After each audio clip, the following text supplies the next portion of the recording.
My mother-in-law yelled at me, saying I not only make our son do chores and take care of him, but now I'm trying to get our money too.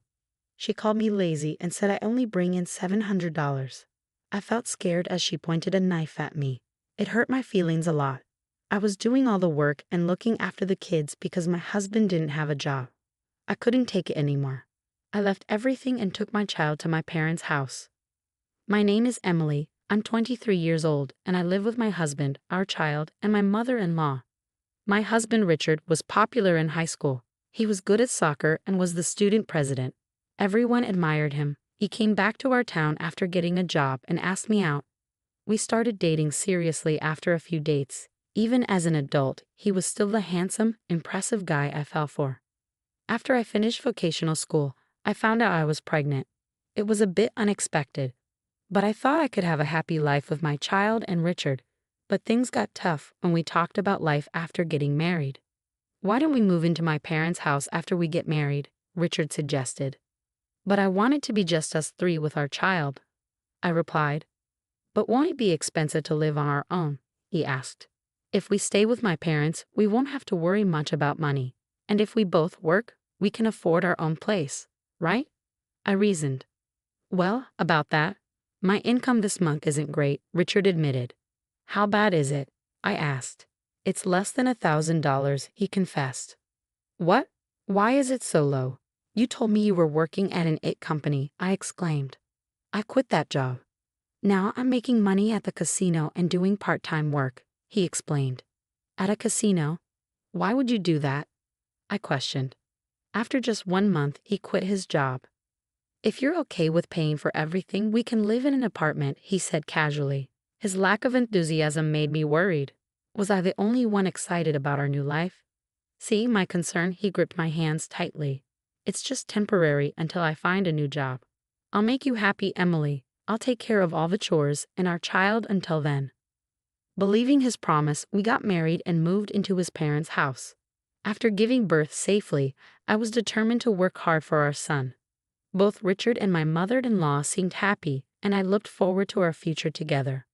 But even after our son was born, Richard didn't help with chores or taking care of our child. Instead, he spent his days at the casino. After going to the casino again, "What about helping with the chores and taking care of our child?" I asked, reminding him of his promise. "Don't tell me what to do," Richard suddenly shouted back at me. Confused by his outburst, my mother-in-law came into the room, having heard the argument.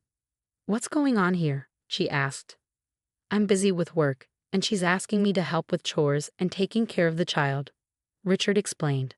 "What? That's the wife's job," my mother-in-law exclaimed. Richard hadn't told his mother about quitting his job. Instead, he painted me as the bad wife who forced him to do all the housework and take care of our child. His lies turned my mother-in-law against me, making her resentful. Richard kept going to his part-time job and the casino, where he often lost the little money he earned. I ended up paying most of our expenses, making our life tough since I wasn't working. Eventually, I had to go back to work, leaving our son at a child care center. Luckily, I found a job as a dental hygienist pretty quickly. But when I came home from work every day, my mother-in-law would yell at me. "What do you think you're doing? This isn't playtime. You're a parent, but all you do is fool around. Make dinner now." She slammed the newspaper she was reading onto the floor in frustration. Sometimes she'd even break plates when she was really angry. My mother-in-law was unpredictable. Her mood could change in an instant. I was afraid of what she might do next, so I just went along with it.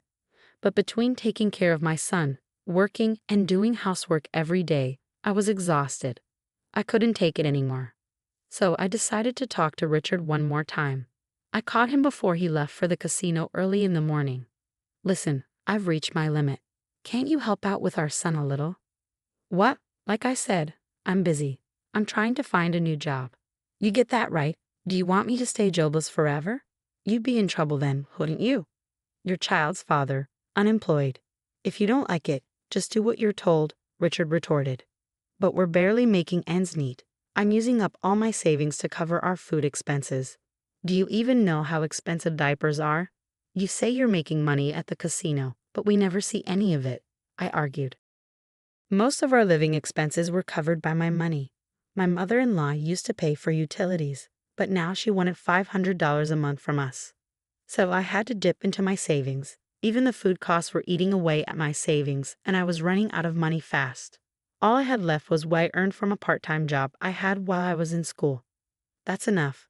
How dare you talk back to me? You've got a lot of nerve saying those things after moving into my house. Richard, who was usually kind, changed completely when it came to money or the casino. Hearing Richard shouting, my mother-in-law came into the room. "What's going on now? Is your wife complaining again?" she asked. "Yeah, she is. She's telling me to do housework and take care of our child.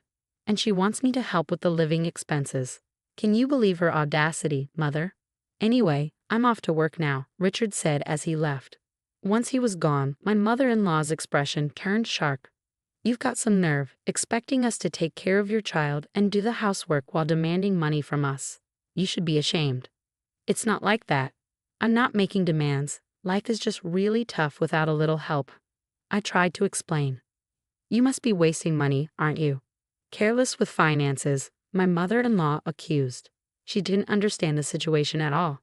She didn't know that her own son was unemployed and spending all his time at the casino. I was told to keep quiet, but I couldn't hold back anymore. "Do you know that Richard isn't earning anything? He's unemployed because he quit his job." "What are you saying? Richard has always been successful. Sure, he didn't pass his college entrance exams, but he got a job at a reputable company," my mother-in-law insisted. "He quit that job after just a month. Now he's always at the casino. I can't manage on my savings alone. It's not fair," I pleaded. "Don't talk nonsense." My mother-in-law refused to believe me. Her son, who had always been successful in sports and studies, was her pride and joy. She couldn't accept that he was now unemployed and wasting his time at the casino. Her face turned red with anger, and she stormed out of the room. When she returned, to my horror, she was holding a knife. "What are you going to do? Please stop." I stepped back, holding my son close. My mother-in-law advanced towards me, knife raised. "I'm tired of your insults towards my son. Having a wife like you is ruining Richard. You're a lazy parasite living off a measly $700. Get out of this house." Her harsh words made me break into a cold sweat. I feared for my son's safety. Seeing my fear, my mother-in-law seemed satisfied and lowered the knife. "Good, you understand. We don't want parasites like you here. Just stay quiet and do your chores," she said before leaving the room. Feeling the tension lift, I collapsed to the ground. My son started to cry, sensing something was wrong. I held him close, stroking his back, and made a decision. We couldn't stay in this house any longer. It was unbelievable that someone could threaten with a knife so casually. She didn't even seem human. Until now, I had been swayed by Richard's sweet words. After every argument, I used to think I needed to support him, that he would fall apart without me. But I had reached my limit. Above all, I had to protect my crying son in my arms. I couldn't raise him in this house. I decided to leave the next day. In the morning, my stern-faced mother-in-law spoke to me. "Emily, get ready for my husband's memorial service next week. All our relatives will be there, so everything must be perfect." Without waiting for my reply, she left for a neighbor's house. Next week was my father-in-law's memorial service. Richard and my mother-in-law had been planning a big feast and reminiscing about him. I was supposed to handle all the preparations, but I wasn't listening anymore. As soon as they left, I quickly packed our things and fled my in-laws' house. I didn't have much, just clothes, my son's toys, and diapers. When I got back to my parents' house, they were surprised. But when I told them everything, my mother cried and hugged me tightly. My usually calm father was very angry and told me to rest at home. Then that evening, the phone rang. It must have been Richard, wondering why I hadn't returned to make dinner. Ignoring the call and blocking his number was a good move to protect yourself and your son. The next day, mother-in-law and Richard showed up at your parents' house together, banging on the door early in the morning. Your parents tried to send them away, but you decided to let them in. As soon as you opened the door, they started shouting. "How could you leave without a word? What kind of wife does that? It's strange to just disappear like that." "Please, let's not shout. You're disturbing the neighbors," you said calmly, holding back the urge to point out who the real problem was. When they tried to grab you, your father stepped in. "We'll call the police if you resort to violence." Let's talk inside first, with my parents present, he said firmly. Once inside, you initiated the conversation with mother-in-law and Richard. Why did you leave without saying anything? I was overwhelmed with childcare and my job, and yet you never helped, despite my pleas. Well, I was busy too. Busy at the casino, like I've already said.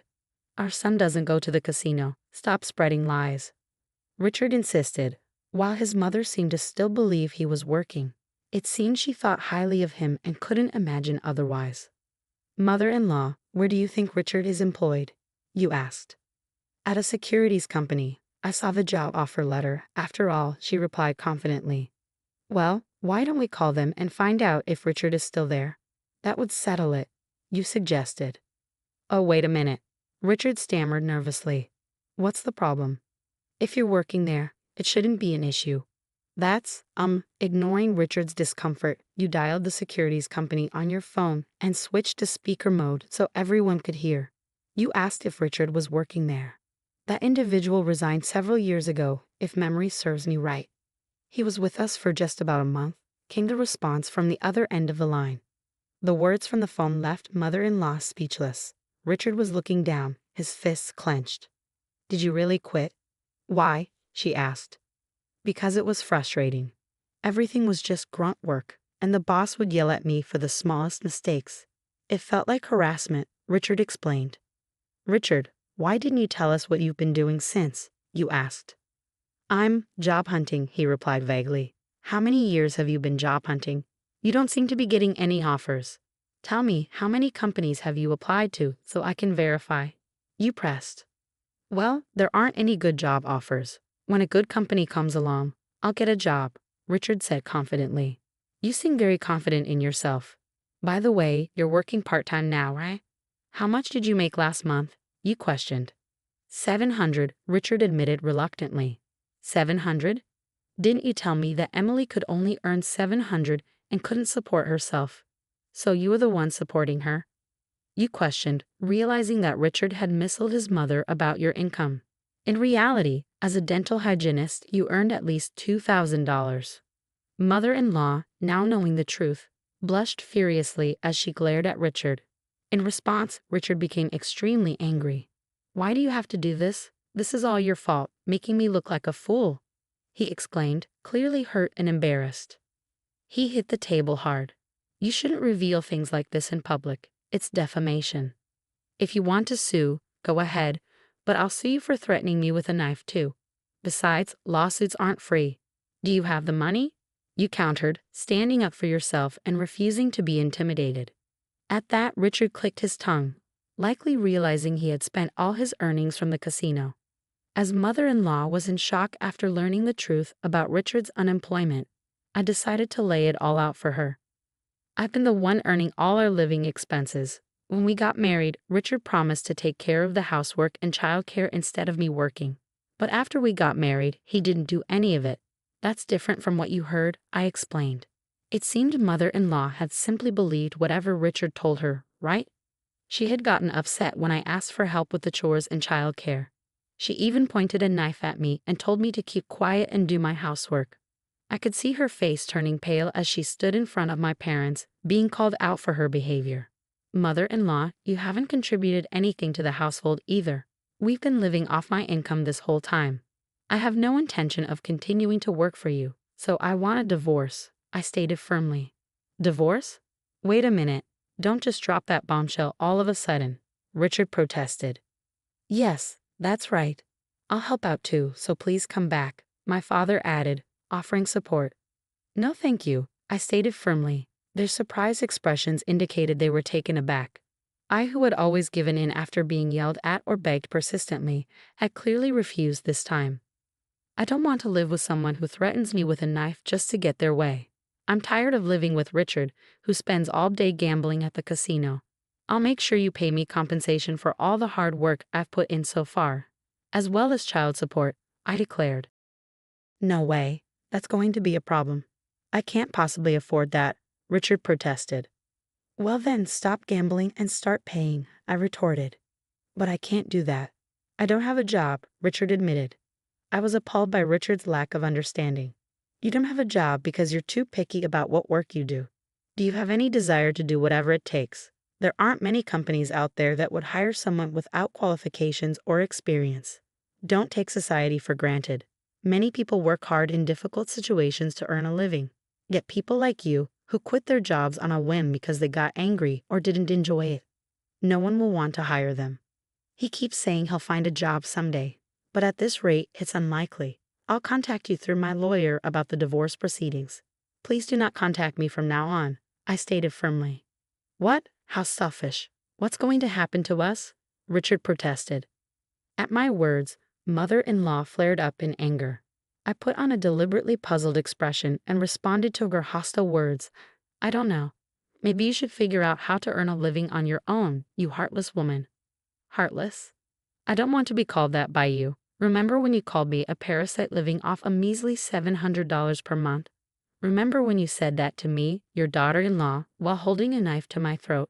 By the way, the lazy person making $700 a month is right next to you. Are you not telling him to leave? I confronted her. As I spoke, mother-in-law started shaking with rage. Maybe I went too far. She leaned over and grabbed my collar. Stop it. I told you I will call the police if you lay a hand on her. My father forcefully pulled her off of me, but she was too riled up. So not only threats with a knife, but physical violence too. How barbaric. Don't you think it's better not to compound your crimes any further? I said, ignoring her resentful glare, and turned to Richard. I used to believe you would change, but I'm giving up on that now. I need to protect our son. I won't trouble you anymore. I'll take care of the money, the housework, and the childcare, so please come back. You'll take care of the money? Really? Even with careful budgeting, it's over $1,000 a month. Can you earn that? Richard's face turned pale upon hearing my words. He had never made more than $1,000 since he quit his job. But I have Mom's pension, he stammered. So, you're telling me you're dependent on my pension now? Mother-in-law couldn't keep her calm at Richard's absurd words. There's nothing else I can do. I don't have a job. Now I'm doing part-time work. Can we try to work things out? Richard pleaded. My father, hearing Richard's unyielding stance, finally spoke up. Richard, you and your mother have taken great advantage of our precious daughter. If I had known you were such a person, I would have opposed the marriage by all means. I will never let her step foot in your house again. I'll sever all ties. But I can't live without Emily. Please, give me another chance. Richard pleaded desperately. Don't joke with me. Can't live without our daughter? You're already planning to depend on her.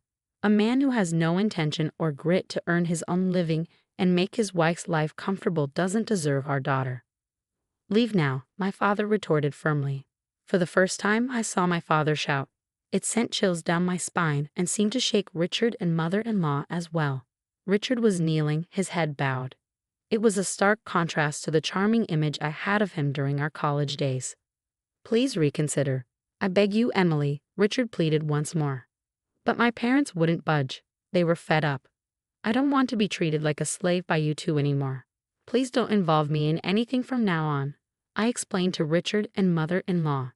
As soon as we kicked them out of the house, we locked the door. For a while, they banged on the door and shouted. But as soon as a passing police officer addressed them, they ran off. Later, I heard that Richard was cut off by his mother and kicked out of the house. Now he's living in a rundown apartment, surviving on part-time work and struggling financially. Apparently, due to his short temper, he doesn't stick to one job for long and keeps switching between part-time jobs at convenience stores, construction sites, and so on. He's barely making ends meet. In order to pay me compensation and child support, he's juggling multiple part-time jobs and is unable to look for a full-time job. There were rumors that he's still going to the casino and may even be in debt.